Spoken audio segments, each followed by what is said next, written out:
Well, good morning and welcome to another Veterans Day here on the County Channel. This is our 12th year broadcasting the Veterans Day ceremony and 11th year broadcasting the parade.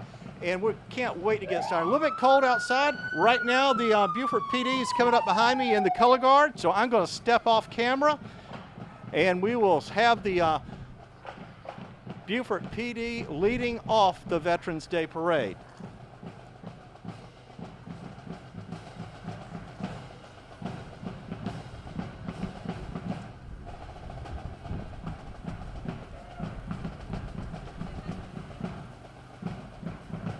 And as the police car passes by, we see the color guard brought to you by the Marine Corps. Always an honor for the County Channel to present the Veterans Day Parade. We're so happy to be up here. We're right on Bay Street, right in front of Panini's, Old Bay Marketplace, and just a lot of people have showed up. And right now, here's the Marine Corps Band, and we'll stop talking and let you listen to them.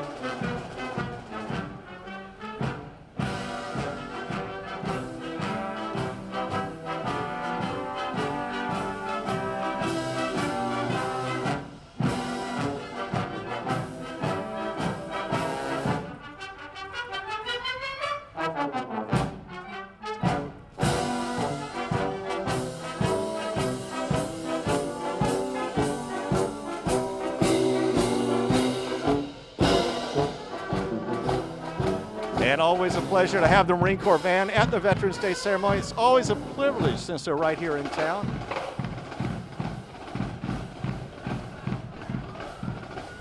And our Grand Marshal for today's Veterans Day Parade. And the Grand Marshal is Mr. Greg Shorey and his wife Jill. And they're in a Lincoln Continental owned by Ed Saxon.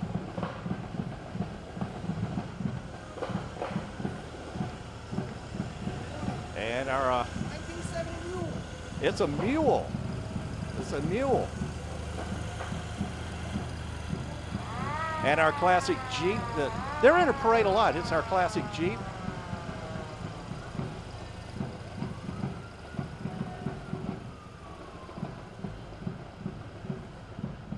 And the golf cart. Mayor Kaiserling, Nan Sutton, and Mike McPhee, always in the Veterans Day parades.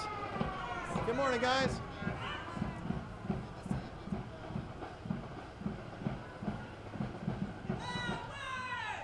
And Jerry Rosenau, Clerk of Court.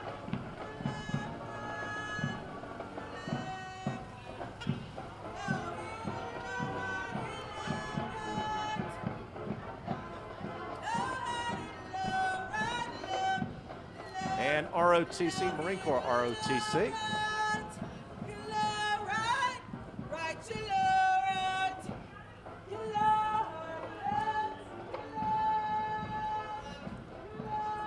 As we move forward with our Veterans Day parade, the Marine Corps Junior ROTC from Battery Creek High School coming up.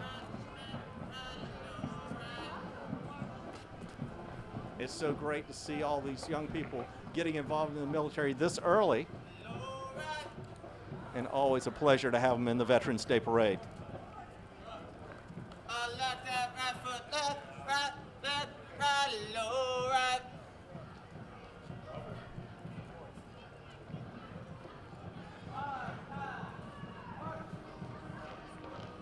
As we take a break in the parade, do want to thank Panini's for letting us park our live truck, not only for broadcasting the parade, which we're out here for, we're also broadcasting the Veterans Day ceremony as well, and they graciously allowed us to park all of our equipment in their parking lot.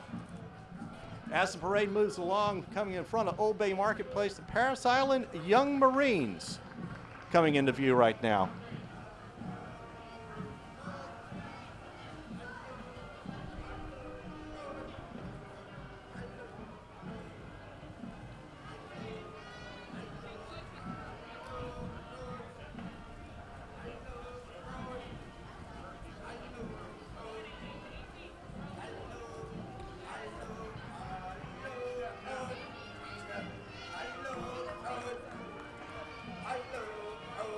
And again, the Parris Island Young Marines.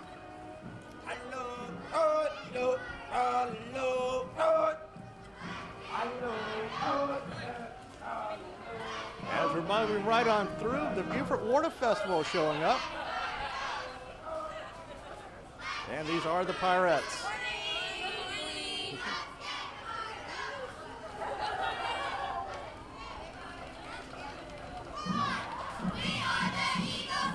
It's a little cold outside, but when the water festival rolls around, it'll be downright hot.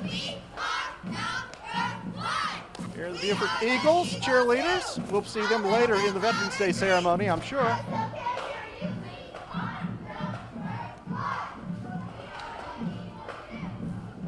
And Bay Street has a nice crowd of people up here.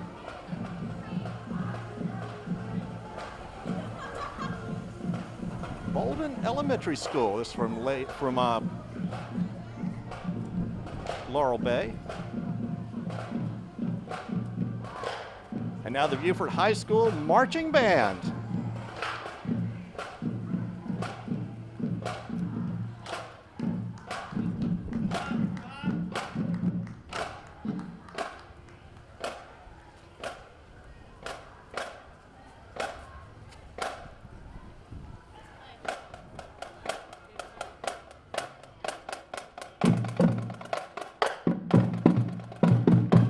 Beaufort High School Marching Band.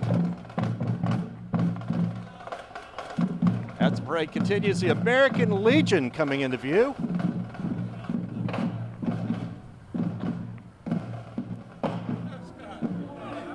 Like seeing our American Legion in the parade. This is Post 9.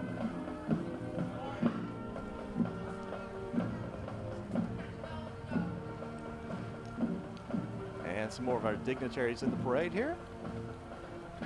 This is F.S. Washington Senior Women's Relief Corps.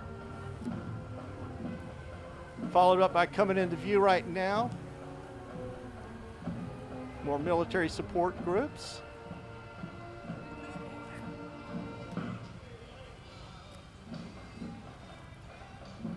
American veterans, these are AMVETS.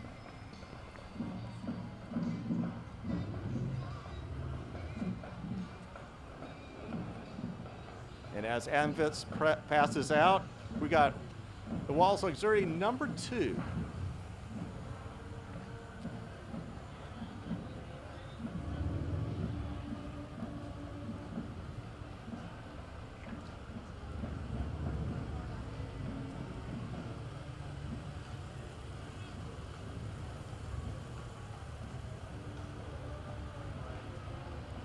More of the Edward Wallace Group.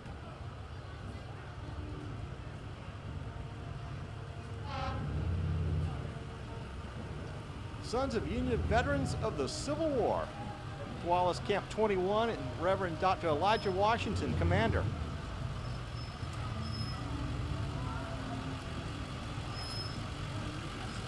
And Sia and Carrie bringing up the rear here. They've got some kids on the float. This is retired Captain Wayne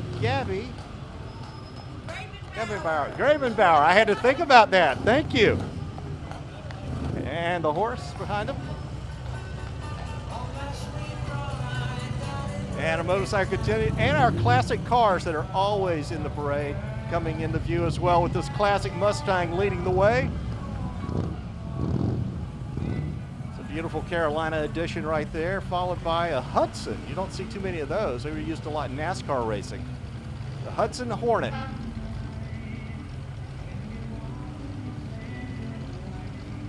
That's a beautifully restored Hudson Hornet right there. Followed by a classic Chevy pickup. That's a mid-70s model. Yep, Silverado. Nicely restored. A Chevy Bel Air. I'm not quite sure the year of that one, but that's a Chevy Bel Air. And then followed up, beautiful Jaguar.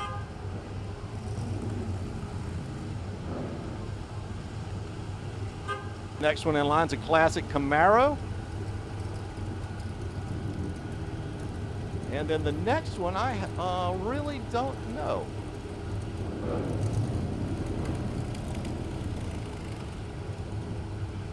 Is that a Ford? I am not sure.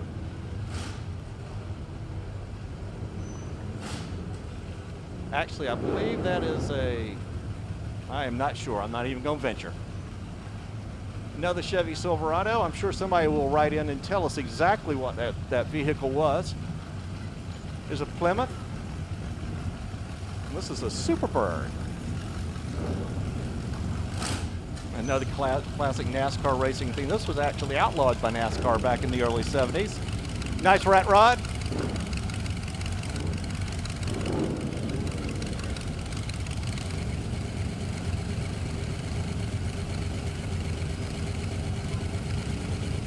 And as the parade is breaking down, we've got a slight lull. We do want to thank everybody for watching on the County Channel. Again, it's a pleasure for us to broadcast this parade every year, and the ceremony as well. Ceremony coming up at 11:30 as you follow us on our YouTube feed.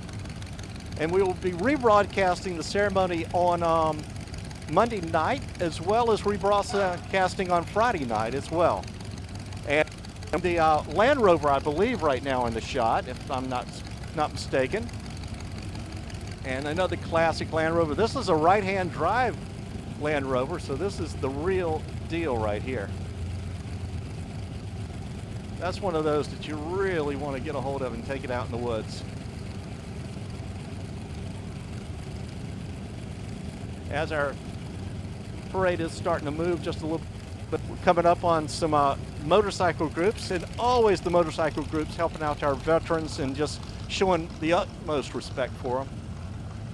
And so as the Land Rover moves out of view, you can hear the motorcycles cranking up.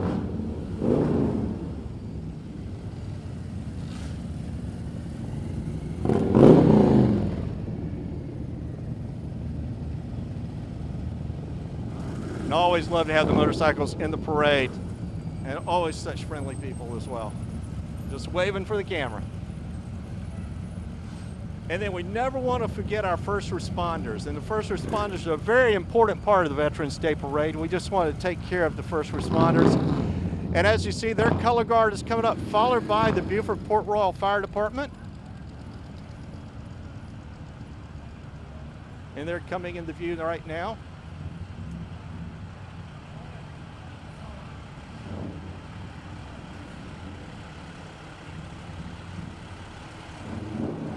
As Beaufort Port Royal Fire Department, engine number 1. Fired by some of their crew in the turnout gear. Hey guys.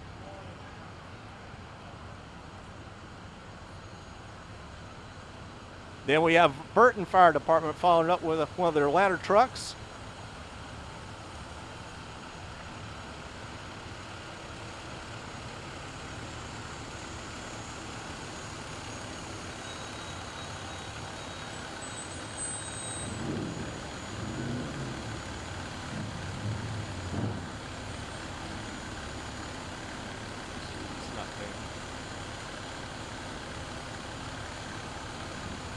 And this is the ladder truck from Burton Fire Rescue.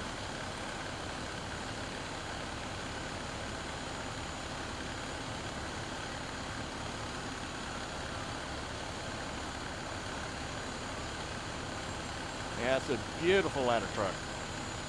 And she's waving at the camera there. All right.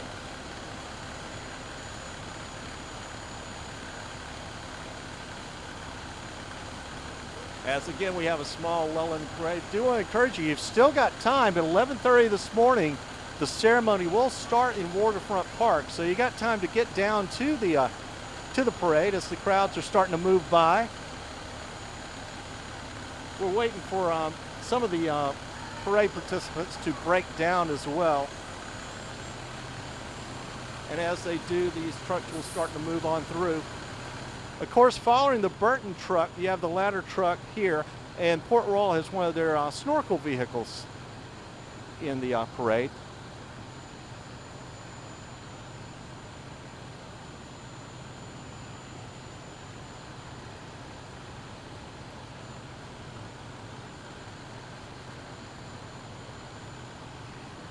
And we do have a slight moment to wait in the parade. Again, want to thank Panetti's for letting us park our truck for Veterans Day. There's a lot of cabling and such involved with doing this production, and it makes it a whole lot easier when we get a lot of cooperation. And they've been so gracious to let us park it in behind the building as well. All right, now the trucks are moving, so we're going to go ahead and show you Port Royal Snorkel.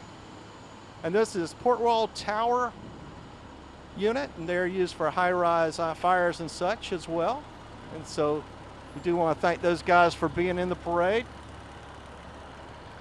As followed up again by the parade and the Beaufort Police Department.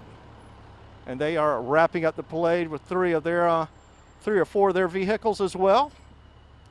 And then they're returning traffic to the streets, so you can get on down to the Woods Bridge and even on out to the St. Helena Island for Heritage Days. And don't forget, 11:30 this morning, we will be back and we will have the Veterans Day ceremony live from Waterfront Park right here on the County Channel YouTube stream. And then we'll be playing it back Monday night as well as Friday night on the County Channel. Thanks for joining us. Thanks for being with us for the parade.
Master plan was devised in probably 2006, right around there. We were starting to see the growth affect our small town, coming west off of Hilton Head and moving its way into Bluffton. And Bluffton was just this small, somewhat of a square mile, but growing.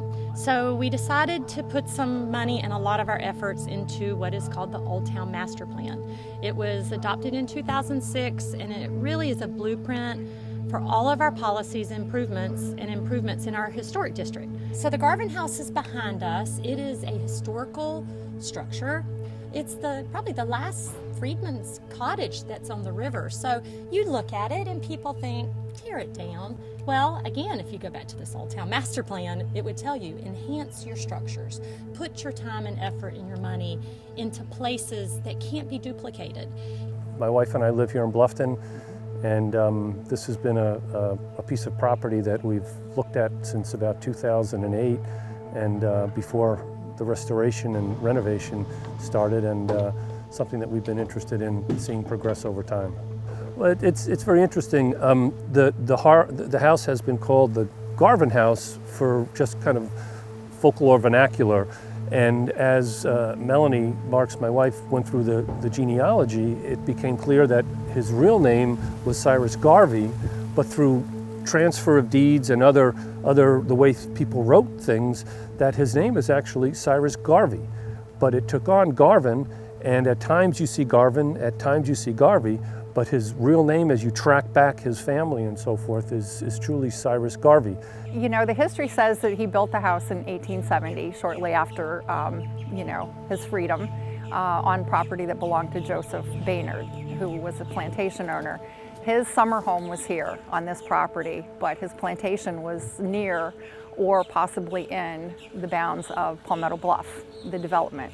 And somehow Cyrus was able to work this land, build his house in 1870, but didn't get deeded the property until 1880 by Joseph Baynard. When you think about this house and he was living here and the view that he had, it's amazing. My wife and I got together and we said, we have to become part of this somehow. We have to come down here and spend time here and try and facilitate and bring more awareness to the fact that this is important. This is history, and how could we help? Well, what brings us to Bluffton is this magnificent house here, the Garvin House. We've been working as director of the Palmetto Trust. I'm all over the state working with municipalities and communities. And this has been on our radar ever since I came on in 2007. And this was an amazing story of this family after freedom were able to build their own lives here in their own property. This is kind of a unique situation because most of the properties we work with do get turned into private homes. This is one where it really is going to be like a museum situation where the place is saved and the community can participate in learning about it, and the town can leverage it as part of their historic character that is so known in Bluffton so well. Basically, when we took over this project, there was a stabilization project, which basically means where these 6x6s cribbing carries a steel beam that pretty much runs through the length of the house. So you've got one here, and you've got one pretty much that runs down the center. And this was basically to give support, because you can see the structure got to the point of where it really couldn't stand by itself. Now, this is new product, but what we've done is we were able to salvage all of the original flooring. So we basically removed it from the house, wrapped it up, documented it, numbered it so that it can go back down in the same place. And what we'll end up doing is painting the plywood floor black so that you can't see down through the cracks, and it gives the illusion of what it used to look like. We'll install as much of the original stuff as possible. Same thing with the siding. So you can see it's not too hard to pull down. It's almost completely off. But we'll take this down, photograph it, document it, and we put it back in the same place. This is some of the original old beam. And basically it's anywhere from 6 inches to 6.5 inches, because it's all rough hewn. It was all done by axe and basically, or hand saw. So it's not perfect. So it's got a little bit of a stammer, a little bit of a wave here and there. So we've interlocked and tied it in. When we dug the footing, we came across a lot of interesting things. So just various bottles, little baby perfume bottles and things like that, just, that would be precious to them back in the day. And these are some of the old original lids from the cannery, from the oyster factory. I kind of always enjoyed the challenge of looking at something and trying to look at, okay, why did they do this, or how did it develop into this, and how it progressed and changed. And just even standing here, you notice that this is exterior siding. So the original structure used to end here. That was the original back door, had a front porch on the front side. So as time progressed, they needed more room. They basically just notched in, added to the foundation, brought a new roof out, and now this became basically another room, bedroom, living room area, kind of a kitchen area here. And obviously you're not running down to Home Depot and Lowe's. You can see they actually just went down to the beach, got sand, and basically mixed a sand mortar, and you can see some of the oyster shell pieces in it and things like that. Just, that's amazing. What they would do is basically, because of the fact we've got a heavy-duty foundation like we have now, and this used to be basically what they would do is take a cypress stump, hopefully cypress because it would last longer, and this is 1870, but they would bury this into the ground, and then they would start all of their heavy beam and framing and basically sit on top of this. You have milestones every day, and you think after, I've been doing it for close to 30 years, that, it's different every day and it's a challenge. So we have a staircase that was intact. So instead of having to remove it, we kind of kept it in place. We worked under it, around it, in it, and we temporarily secured this thing 8 different times while we put the floor system under it. This basically is our racks. So when we actually physically take something off the structure, we want to know where it is and what it went. So what we would do is we would physically remove it, photograph, and then we would go ahead and just label this piece, what side of the house it was on, where it was at, and it basically gives us a guide to put this giant puzzle, back together again. This is a restoration. Most of the type of things that are done a renovation or rehabilitation that allows them to be modern use. We do have modern codes that had to be implemented here because of its public access, but every effort was made to try to ensure it communicated what these people had to build. So we didn't put in these big brick piers underneath that would have been normal. We just using wooden stumps. This is what they had. But everything is worked to give the aesthetic look of the type of house this thing would have been when it was built. To capture a point in time, to capture what it would have been like. Again, this is a piece of a broader picture. To capture what a family, Cyrus Garvey was living in here with his wife and children in these reclaimed wood. At the time it was reclaimed, it could have been taken from houses that were burned after the war ended. And put this together where he lived, and then that's why the genealogy and the history of him and his family is so important, because it isn't just a building. It's a man and his family in a time of our history with a building and a community at a time of movement. And so you want to make it as real as possible. It communicates a time and place that not many places do anymore. You know, when in the Low Country where you have such development pressures, usually little wooden boxes like this get destroyed and lost. And so this communicates something post-Civil War, post-enslavement. You know, it's about these people surviving and overcoming enslavement into a place of freedom and their niche in property and their own house. And that transitional story is not told enough in the state, and we're so glad it could be done here. The biggest challenge, again, as you know, is working in all of the old lumbers and things like that. We're to the exciting part of it now. We're basically done with the framing. Now we're kind of putting the puzzle back together. You get a feel for when they actually put it together, and you can see their frustrations when they ran out of a particular species of lumber or something to use, and they just changed up and still kept going and pushed forward. I knew the house would be here when we get back, just the methodical way that we put it back together. My biggest concern was these beautiful oak trees that have surrounded this. That was the scary part, because I did come down here 3 days after the storm, and there was trees and power lines down. I couldn't even see the house. I got down the road as far as I could and looked at the house, and I was like, oh my gosh, it just blew me away that the thing was still here, high and dry, no leaks, no nothing, no damage. And that was just, you know, lucky, very lucky. In November of this year, I presented the town with our finished report. I know the town is planning on using that material to promote the history of the house through brochures, through, you know, signage, to make it a true destination for tourists.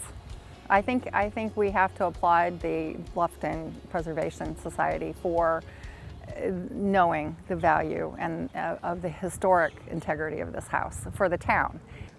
In this community and in this country these days is a very important thing, because there's so much strife and there's so much conflict and friction. To actually have a community like this say, this is important. It's important to put our money here, and it's important to show how people over time did work together and respect each other, and we're resurrecting not only a house, but really a legacy for an individual that rose above a big challenging time.